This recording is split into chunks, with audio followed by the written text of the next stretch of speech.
Last Sunday would have been singer Johnny Cash's 80th birthday. He died in 2003 after years of fortune, fame, and seemingly everything a man could ask for.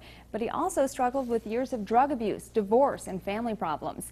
His life took a different turn in the 1980s, and close friends he made here in Chattanooga and North Georgia say they actually knew two different men. WDEF News 12's Bill Mitchell concludes his reports tonight on the Cash story here in the Tennessee Valley.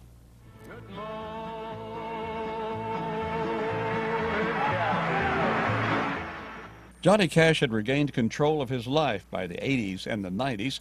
He had beaten most of his drug demons.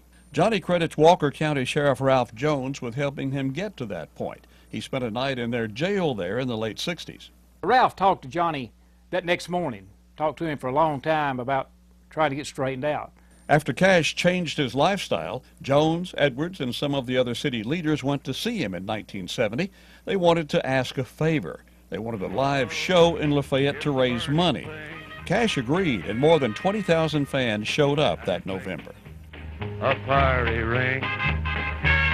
And he came down, and it seemed like we might have made around $25,000 to build a stadium at the old football field, and then some of the grammar schools, I think, got some of the money too. Johnny and the performers all donated their time, and later Cash went on to do a show at the Georgia State Prison at the request of Governor Lester Maddox. And Johnny stayed in touch with his friends here. He liked old Norman Blake and me, and he had a lot of friends down in here. We'd do things. John and I run around together. I wasn't one of June's favorite people. And ask for forgiveness. Dade County Chief Magistrate Joel McCormick was managing the popular Forrester Sisters in the early 90s.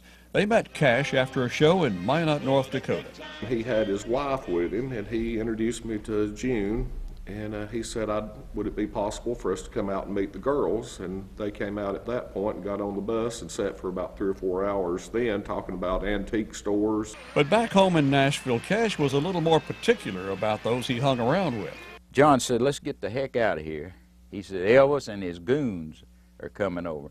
Him and old Elvis were good friends, but he didn't like that bunch that hung around with Elvis. He knew they was using the man. Cash's local friends say he never let fame or fortune get in the way. I think he just asked for friendship, you know, and people that he felt he could be himself around, as, you know, not be the Johnny Cash, you know, but just be the human being that he was. All I know, he was one of the nicest men I've ever met. On the 80th anniversary of his birth, 9 years after his death, personal stories of Johnny Cash live on in these parts. After all, he is part of our local history, too. I would find a way. In North Georgia, Bill Mitchell, WDEF News 12. We'll check back in with Patrick.